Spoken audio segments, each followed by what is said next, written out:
Discovery channel पर।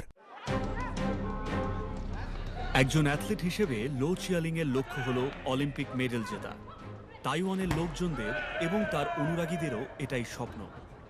কিন্তু এই লক্ষ্য পূরণ করতে হলে তাকে কোয়ালিফাই করতে হবে। লো এখন গ্রেট ব্রিটেনের আলিয়া পাওয়েলের বিরুদ্ধে লড়বে, যে সদ্য আগের গ্রাঁ প্রি টুর্নামেন্টে ব্রোঞ্জ জিতেছে। ইংল্যান্ডের এই প্রতিযোগী তার ওজনের ক্যাটাগরিতে তার দেশের দ্বিতীয় সেরা। খুবই কঠিন প্রতিপক্ষ, সত্যি বেশ শক্তিশালী।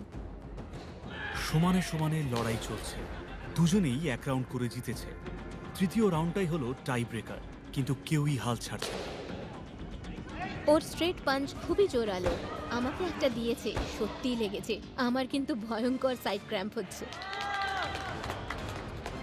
লো একটা সুযোগ কাজে লাগায় এবং কোয়ার্টার ফাইনালে পৌঁছে যায়। এবারে ওর প্রতিপক্ষ হল ইরানের নাহিদ কিয়ানি চান্দে। আগের সাক্ষাতে সে হারিয়েছিল লোকে, এইবারে তার বদলা নিতে হবে। নাও স্টার্ট, শুরু করে দাও। কিয়ানি চান্দে প্রথমে স্কোর করল।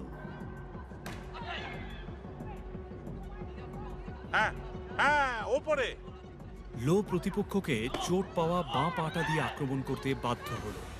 ব্যথা সত্ত্বেও সে রাউন্ডটা জিতল কোনো ক্রমে। কিয়ানি চান্দে প্রতিপক্ষ হিসেবে বেশ কঠিন। ইরানের প্লেয়ারদের হ্যামস্ট্রিং মাসলস খুব ফ্লেক্সিবল হয়। সেই ফ্লেক্সিবিলিটির কারণেই ওরা বিভিন্ন অদ্ভুত অ্যাঙ্গেল থেকে অ্যাটাক করতে পারে। দুজনেই একটা করে রাউন্ড জিতেছে বলে শেষ রাউন্ডটাই ঠিক করে দেবে কে জিতবে। প্রতিপক্ষ আমার থেকে হালকা আর লম্বায় ছোট বলে তাড়াতাড়ি মুভ করতে পারে। কিয়ানি চান্দে আরেকটা হেডশট করে নিজেকে এগিয়ে নিয়ে যায় 7-3। লো পাল্টা আক্রমণের চেষ্টা করে, কিন্তু সময় শেষ হয়ে যায়। এই কম্পিটিশন তার জন্য এখানেই শেষ। এটা অবশ্য হারের থেকেও বেশি ক্ষতি। অলিম্পিকে জায়গা করার জন্য এখনও যথেষ্ট পয়েন্ট সে জোগাড় করতে পারেনি। চোট নিয়েই তাকে লড়ে যেতে হবে। খেলায় এইরকমই হয়, তোমার চোট আছে কি না আছে কারোর কিছু যায় আসে না। পায়ে ব্যথা, খুব লো ফিল করছি, কিন্তু আমাকে শেষ করতেই হবে। ডিসেম্বরে গ্রাঁ প্রি ফাইনালস, তার আগে মাত্র কয়েকটা গেমই বাকি আছে।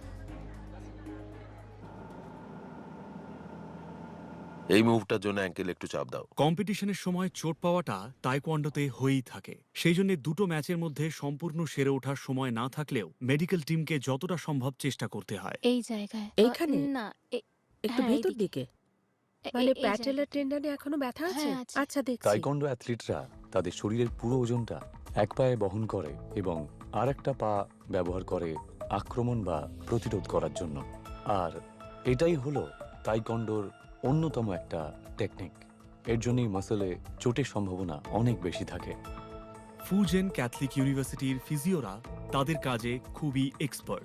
চোটের ক্ষেত্রে আমরা প্রথমে হয়তো সিমটম ট্রিটমেন্টে ফোকাস করি, এটা দেখার জন্য যে পায়ের চাপ বহন করা শক্তির সঙ্গে মানিয়ে নেবার জন্য ট্যাপিং যথেষ্ট কিনা, যাতে ট্রেনিং এবং লড়াইয়ের সময় ব্যথাটা একটু কম হয়। নয়তো লড়াইয়ের সময় ব্যথার কথাটা মাথায় ঘুরতে থাকে।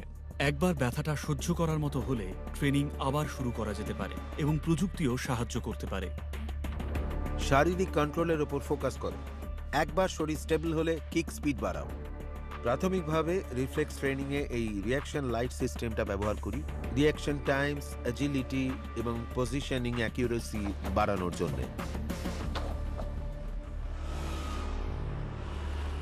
1.5 মাসের মধ্যে ম্যানচেস্টারে গ্রাঁ প্রি ফাইনাল অনুষ্ঠিত হবে।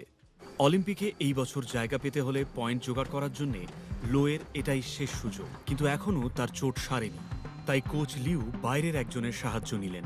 দুটো থাইয়ের মধ্যে ধরে সামনের দিকে তুমি হামাগুড়ি দাও। এশিয়ান গেমসের পরে আমরা ওর সঙ্গে কাজ করতে শুরু করি, তাই আমাদের সাথে এবারই প্রথম। ওর ট্রেনিং প্রোগ্রামের মধ্যে রয়েছে টর্সো সাপোর্ট এবং ডায়নামিক টর্সো কন্ট্রোলকে উন্নত করা। ওকে 2 থেকে 3টে ব্যাপারে ট্রেনিং দেওয়া হয়েছে। পস্টেরিয়র চেন মাসেলসকে শক্তিশালী করার ট্রেনিংও দিচ্ছি আমরা।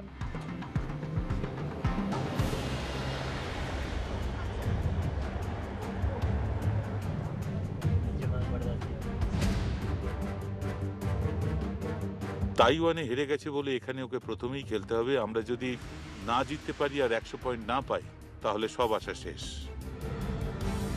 যাই হোক না কেন লো চেষ্টা করবে, তাকে সবকটা ম্যাচ জিততেই হবে। कल रात मेरी जिंदगी